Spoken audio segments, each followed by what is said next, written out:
Hi hello నమస్తే welcome back to our channel Srilasya.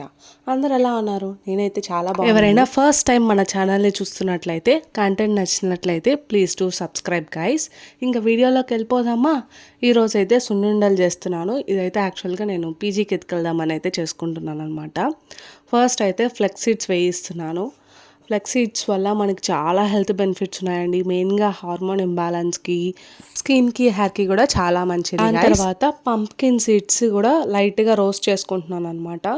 Just ఆ crispiness వచ్చేంత వరకు రోస్ట్ చేస్తే చాలండి, మరీ కలర్ మారేంత వరకు రోస్ట్ చేయని అవసరం లేదు. దాని తర్వాత సన్ఫ్లవర్ సీడ్స్ కూడా రోస్ట్ చేసుకుంటున్నాను అనమాట. ఇది కూడా సేమ్ అలాగే క్రిస్పీనెస్ వచ్చేంత వరకు రోస్ట్ చేసుకుంటున్నాను. దాని తర్వాత అయితే పొట్టు మినపప్పు తీసుకున్నాను గైస్. పొట్టు మినపప్పు కూడా బాగా రోస్ట్ చేసుకుంటున్నాను అనమాట. కలర్ చేంజ్ అయ్యి ఒక స్మెల్ వస్తుంది అనమాట, రోస్టెడ్ స్మెల్. అది వచ్చేంత వరకు అయితే బాగా రోస్ట్ చేసుకుంటున్నాను. ఇవైతే ఒక 1 వీక్ వరకు అయితే బాగా ఫ్రెష్గా నిలువ ఉంటాయి గైస్. నేనైతే సీడ్స్ సపరేట్గా తినలేకపోతున్నాను అని చెప్పి అయితే ఈ లడ్డూలో మిక్స్ చేసుకుంటున్నాను అనమాట. ఈ మినపప్పు వేగే లోపల ఆల్రెడీ ఫ్రై చేసుకున్న, అదే రోస్ట్ చేసుకున్న సీడ్స్ అయితే గ్రైండ్ చేసేసుకుంటున్నాను అనమాట. ఇదిగోండి ఇలా పౌడర్ లాగా వచ్చేస్తుంది. మీకు కచ్చాపచ్చగా నచ్చితే అలా చేసుకోండి, లేకపోతే నేనైతే ఫైన్ పౌడర్గానే చేసేసుకున్నాను. ఇది వేగేదానికి చాలా టైం పడుతుందండి.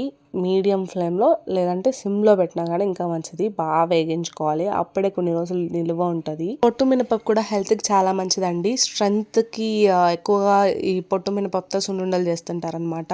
నేనైతే మా కొలీగ్స్కి కూడా తీసుకెళ్దామని కొంచెం ఎక్కువ క్వాంటిటీతోనే చేస్తున్నాను అనమాట.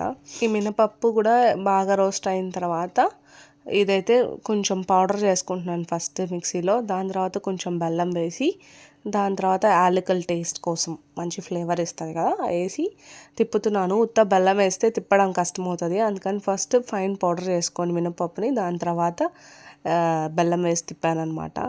చూసారా, ఇలా ఉండలు కడితేనే వస్తుంది, బట్ బ్రేక్ అయిపోతుంది. అందుకని నెయ్యి అయితే వేసి కొంచెం కొంచెం నెయ్యి వేసుకొని అయితే కలుపుకున్నాను.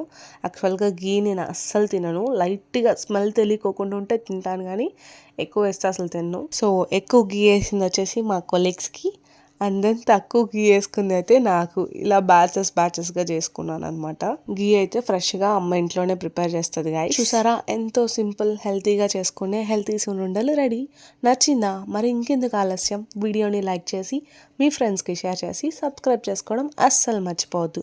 చాలామంది కంటెంట్ చూస్తున్నారు కానీ సబ్స్క్రైబ్ చేసుకోవట్లేదు.